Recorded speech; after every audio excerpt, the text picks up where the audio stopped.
This is Seahawks Stories, 50th Season Edition, presented by Emerald City Athletics.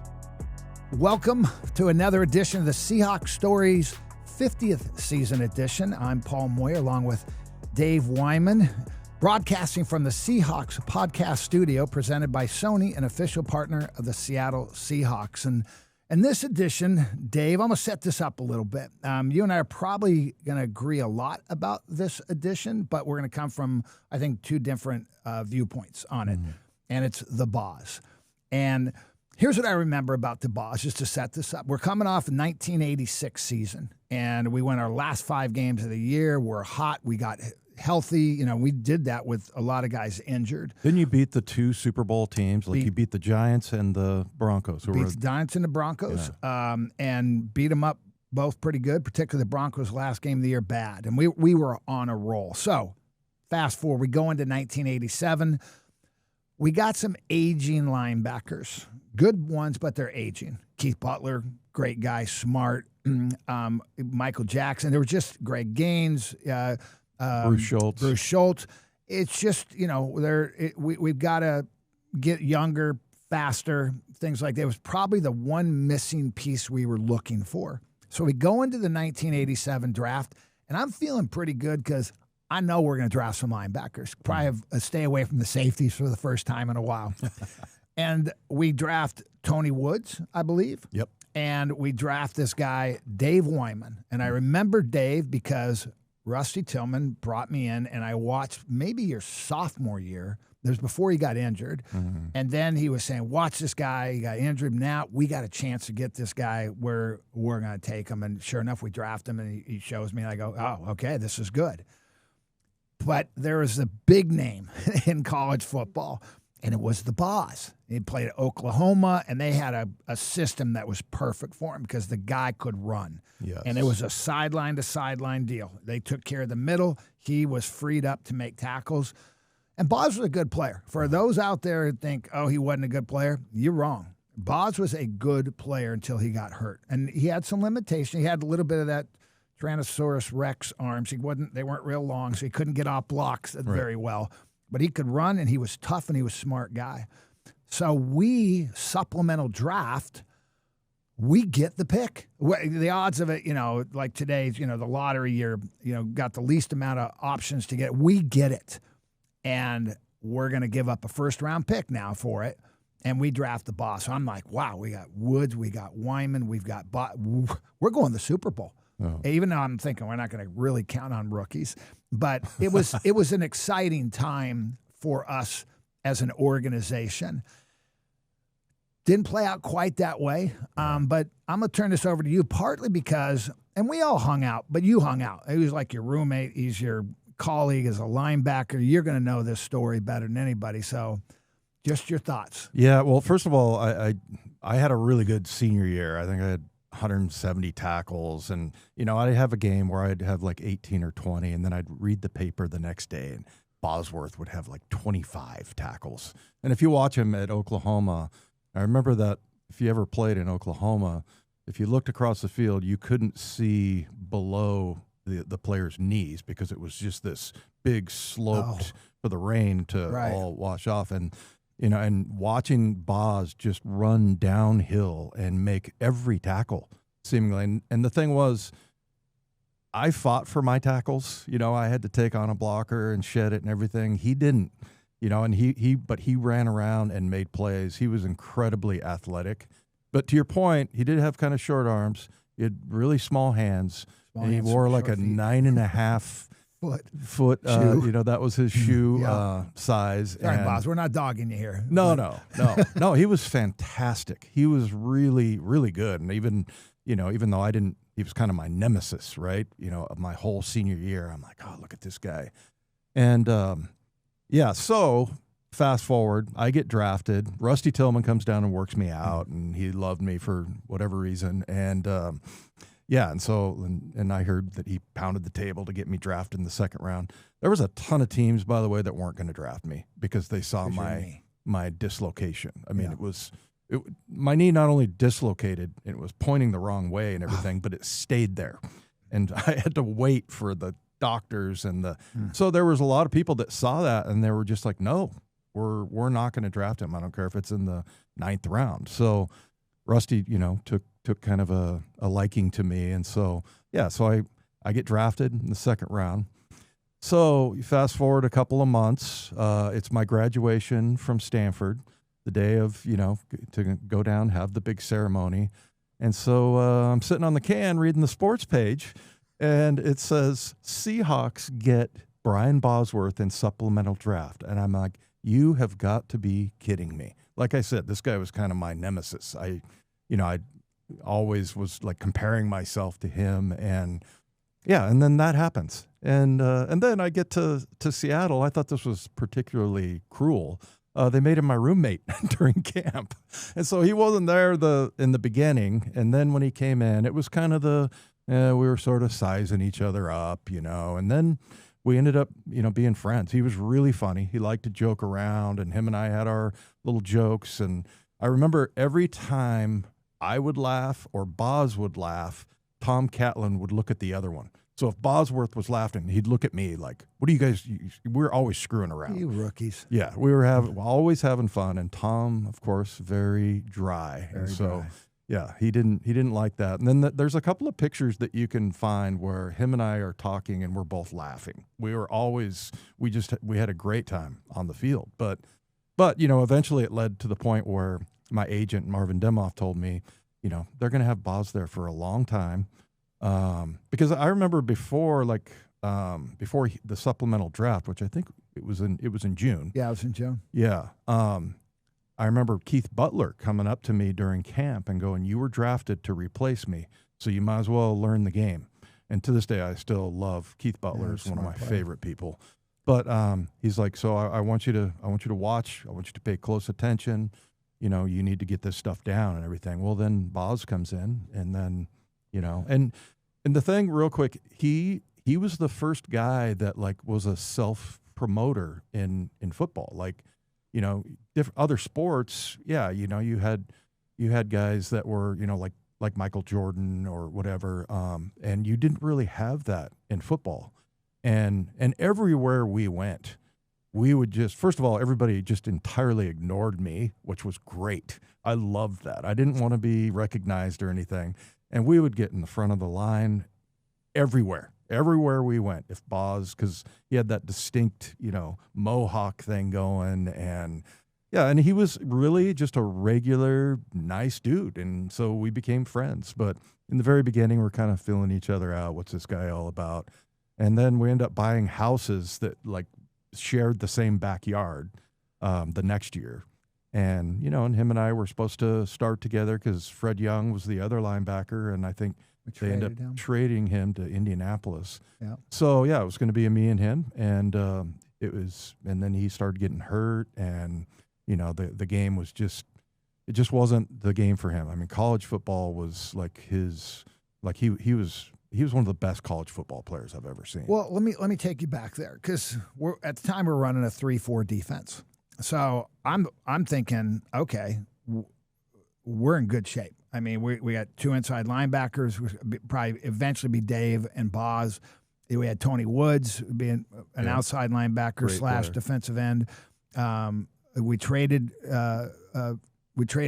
Fred Young, which was a good trade for us at the time. Get some first round picks.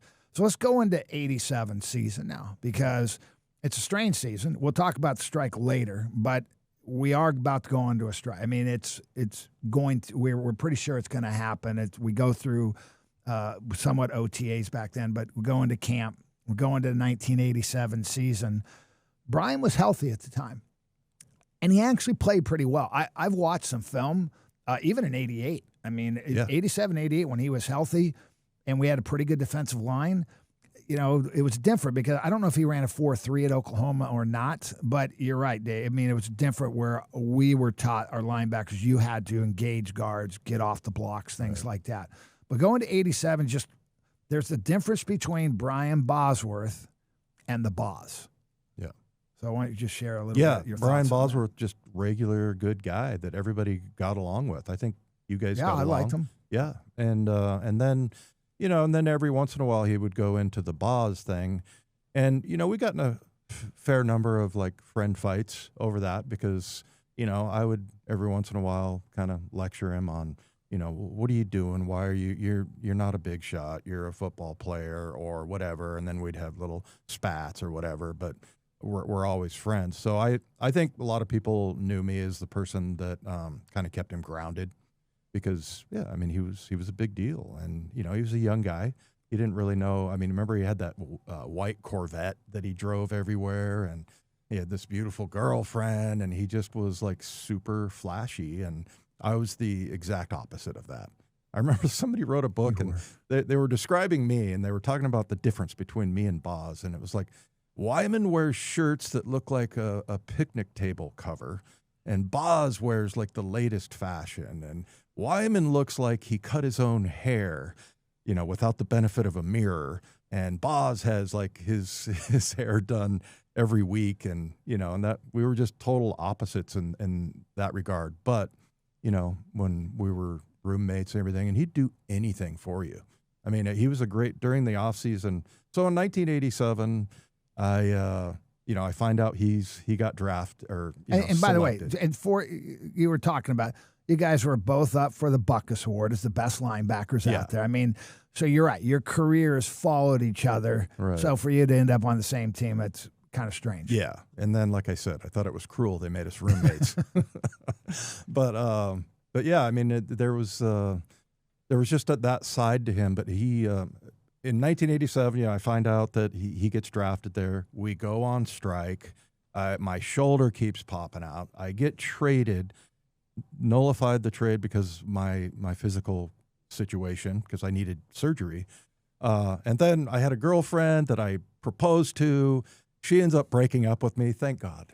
But then, the next year going into 88, it was like, okay, me and Boz are going to start. And then, he just started breaking down. And, it was a shame because he really did make some good plays. But, I mean, I think I was kind of known as the guy that, wouldn't take Brian's crap, and because we were friends and I knew who he really was. And he would go into this alter ego kind of, whenever he was around friends. And I would always just check out whenever that happened. Like, okay, go do your thing. But he was really like a good roommate. I remember one time we were staying, I think it was a home game. We're staying here at the Red Lion or whatever. And so Boz calls down and he's like, hey, can you send up this and that and the other? And they're like, yes, Mr. Bosworth. And he's like, Dave, you want anything? I go, yeah, give me some junior mints. He's like, okay, yeah, we need some junior mints up here. So they don't have that in room service. So somebody went and bought the junior mints and brought them up. It's a good roommate. I was just like kind of hanging on with Boz, and he would get everything. And I'd be like, cool. Good friend to have. I remember a story. Yeah, we get through 87, and we think we know what we have. I'm a little older than you guys. Go into the 88 season. Before we get to 88 season, a funny story. We were all down at Newport Beach. You and Boz. I can't remember who else was with us. And we're Sam Merriman. Was it Sam? Yeah. And we're at a restaurant, and Boz had just signed a $1 million a year contract, which is like one of the highest contracts in the league, particularly for a rookie. And so he's making some coin. You're a second round pick. I'm going into my 6th year, and I just signed a new contract. But that was fine. But the guy's smart businessman too. We'll talk about that leading up to the 88 Denver Bronco game. All of a sudden, I go to the bathroom, and they got me. They dine and dash on me. They leave me with the bill.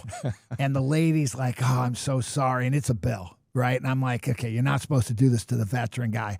And I can see Boz outside the window, and he's just laughing, and you guys are waving at me. But I just, to give for those who don't know him, Brian Bosworth was a great guy. He was fun to hang out with. He was funny. He did practical jokes. The Boz art, the entertainment stuff, it wasn't that big of a distraction. I think it was just the first time we had a distraction, for a distraction for us.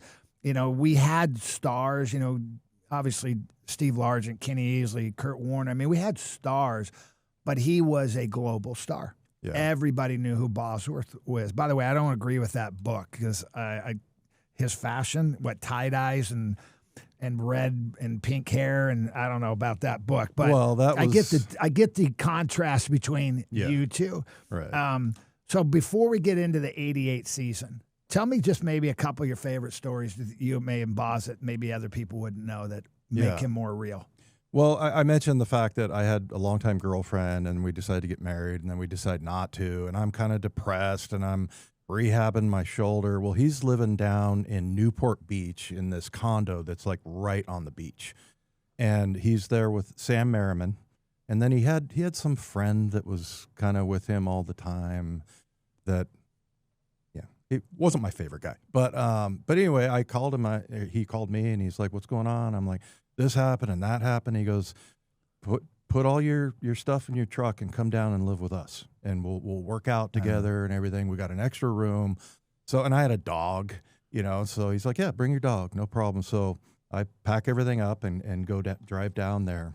And one of the outings that we had, talking about like, him getting to the front of the line and everything, we go grocery shopping. Okay. And so the first thing he does, and I don't know what he's going to do, but he's got a shopping cart, and we go to where the beer is, and we throw like a 12-pack into the shopping cart, and we open the beers and just start drinking them.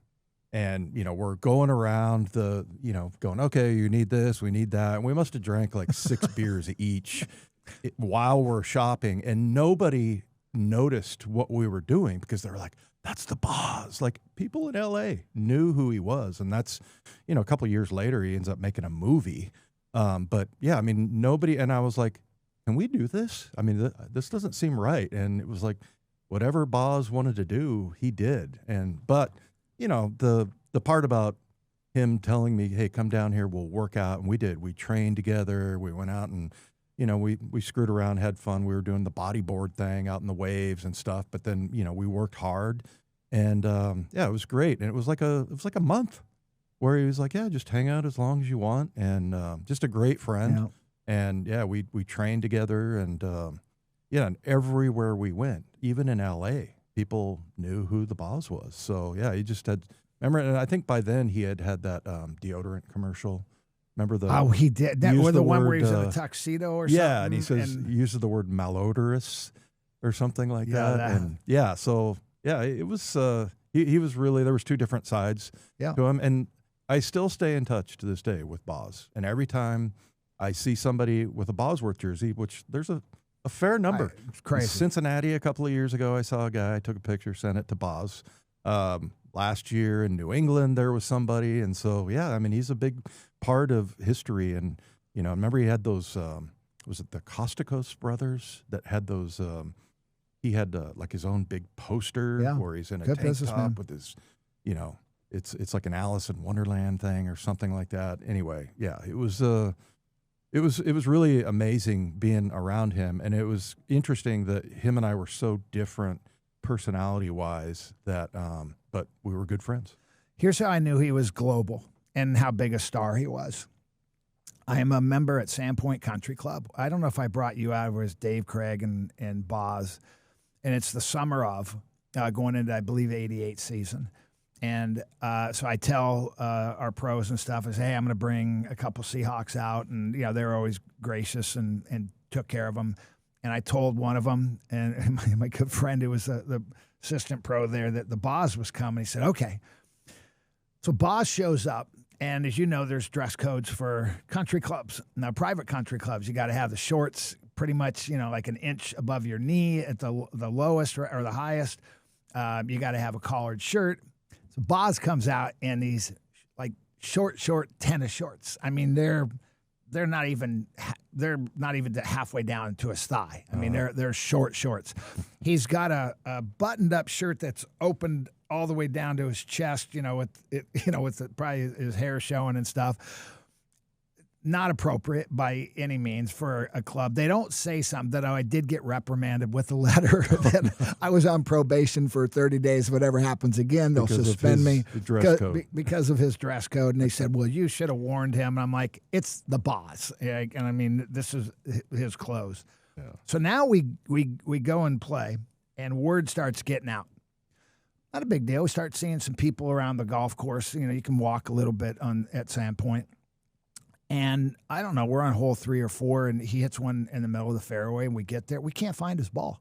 I go, wow, that's so weird. He hits another one. I'm going to say not that far. I don't think he was a great golfer, but it was another one around the fairway. We can't find it again. Now we start realizing people are coming out of the woods and on the side, and they're grabbing his golf ball he's hit, and they're taking it. So now there's galleries now. You're right. I don't want to say huge galleries, but when you're not used to playing in front of anybody, following us around the whole time, and then we finally finish our round. The clubhouse and all the facilities are packed because of Brian Bosworth, and this was only his second year, and that's when I went, okay, this is true global superstar. Right. Wherever he goes, he's known. And some people didn't love how he handled it. He was a young guy, man. Yeah. All he did was he was in the limelight from the time he was probably in 8th grade. Mm-hmm. When he was at Oklahoma with Barry Switzer. I mean, just all of that circus that went there. And then he comes here to the Northwest with this nice Nordstrom football team that, with Steve Largents and Dave Browns and Jim Zorn. I mean, it's just a really nice team. And it put us in a completely different light. Unfortunately, 87 was into be kind of I don't want to say a disaster season. It wasn't. It didn't meet expectations. We did get to the playoffs. We lost in the first round to Houston Oilers back when they were Houston. And we thought we had a pretty good defense for years to come going into the 88 season. So now I'm going to transition a little bit.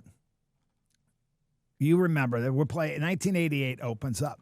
And it's really about his last year he plays with. I think he played maybe a few in 89. You might remember that more than I do, Dave. And we open up with the Denver Broncos in Denver. And for those who remember, we used to have these Raider Buster T-shirts. Whenever we played them, it came from the Ghostbusters movie. And whenever the Raiders, we play them. Everybody wear the Raider Busters in the Kingdome. And all of a sudden we get to Denver, and there are some like Bosworth Buster T-shirts all over. And Dave, as years go by, the story gets probably bigger, and I can't remember all the details, but I thought I remember seeing a plane flying, like get your Bosworth Buster T-shirts or something. I think you're right. And I don't know how much you remember the story, but take it from there. Well, I remember it really well because he was in the locker next to me. So, and I wasn't aware of what was going on, but all of our offensive line, because I think in Boz's book, because he had written a book, he was kind of busting on the offensive linemen and like because back then there was one big and tall place that was in the mall, and pretty much all of our offensive linemen shopped there. So they all had like the same. So he was making fun of their clothes and how offensive linemen this and that and whatever. And I remember like Brian Millard getting really pissed at him and coming over and almost like starting a fight one time in the locker room. And Boz was just like, get out of my face. But anyway, so we're sitting in our lockers getting ready to play in Denver. And all of the offensive linemen go out into, this is long before the game starts, but they went out into the stands and they bought Boz Buster T-shirts, and they put them on, and they come parading past our locker, and I was like, "Oh, what the hell's going on?" And Boz goes, "These dumbasses don't know that's my T-shirt. I'm selling those T-shirts." And I think his agent somehow got the whole thing done, and so he was basically making money off of. And those guys just paid like $15 or $20 for these T-shirts. It's a great story. Thinking that like, hey, I'm going to stick it to Boz. And it's like, no, actually, you're probably going to buy new seat covers for his Corvette with the money you just spent on these stupid T-shirts. So, I mean, just an incredibly savvy business person. And he was really, and I was pretty naive. And so, there was a lot of things that I learned from him about business, just because his agent was always, trying to sell him basically. And, and he was, I was a little naive, and he was very savvy enough to actually get his own teammates to actually give him money, meaning buy his the T-shirts with. And I think I had a picture of him with a big It was a Bosworth Buster T-shirt. You probably Google him out there, and look, he did have some good moments. 87, he was the on the NFL All Rookie team. Maybe more by his name, but he had some good moments. I mean, again, I watched old film and said, oh man, I forgot he was a good player. 88, we beat Denver that year. We win the AFC West. He doesn't really finish the season, I don't believe, but he had a good game, and he used to call John Elway's horse face because of his big, teeth and when he smiled, and he definitely created that rivalry. The Raiders were the rival before that, and when Boz came, it became Denver. Yeah, he created that. Now I don't remember how his career ended. Did it end in '89? Yeah, I think it was like halfway through '89 where, he had a shoulder injury. But I remember him there. He somehow found a big picture of Elway, and he taped it on his bench that he would, get changed in the locker room with, and he would make sure to sit on John's face as much as he possibly could. Like when the media came around or whatever, they knew that Brian's naked butt is sitting on Elway's, picture of Elway's face. So, and then, I remember he hit him going out of bounds, and it was really a big collision. And actually, when I got to Denver, I was like, John, you kind of won that hit there because they both kind of went sideways, but Boz just had it out for him, and Elway tried to escape to get outside, and Brian was like on the other side of the field and came flying over there and knocked the crap out of him. And I think we ended up winning that year. We won 21-14, and again went on to win the first AFC West banner. And we're not in the AFC anymore, but our first divisional title, and that was pretty cool. I'll close my last moment on him. The one where I defend him often, where he gets shown over and over again, is when Bo Jackson scored a touchdown down by the goal line. They say he ran over the Boz. I was on that play. I was on the right side. I forced it in. We're probably made too big of a lane for Bo Jackson and tried to tackle him one-on-one. Should have stayed square, Paul. Should have squared up a little more. And it was just... Bo Jackson, 235 pounds fast, and he couldn't quite get his head, talking about Boz, across. And it was just, he kind of dragged him in. It wasn't even a big deal, but man, did people run with that play. And he was, I don't know if Boz was hated. I think it's certainly misunderstood. But, a lot of it, he brought on himself. There's no question about it. And there were just some people who never thought he was a really good football player and deserved everything he got. And I'm like... telling you, Bob was a good guy. He was a good player when he was healthy, and it was unfortunate he didn't have a longer career. Yeah, I always kind of bristled over that like he just didn't get his head across. His head was on the wrong side, but like you said, Bo Jackson was fast. I mean, Boz was fast too. But by the way, if you ever want to know who Greg Gaines is, watch that play. Greg Gaines, number 56. He was the meanest football player I ever met, and if you watch that play, he comes over, and even though I think Bo had crossed the goal line, you can see him throw like a punch, trying to hit him in the ribs, just anything that he could do to try to hurt the opponent. He was tough, dude. Yeah, but you're in that play, and I always, like I said, I always bristled over that. I'm like, he didn't get run over, man. Had to defend my teammate. But he's on TV a lot because of that play. This NFL season, feel every play, every hit, every moment with the Sony 1000 XM5 noise-canceling headphones, the official headphones of the Seattle Seahawks. With premium noise cancellation, you're in the zone, no distractions, just pure football. Whether you're in the living room or on the go, you'll never miss a beat with Sony headphones. Well, thanks for listening. That was another Seahawks Stories 50th season edition. We emphasized the Boz on that one. More episodes to come.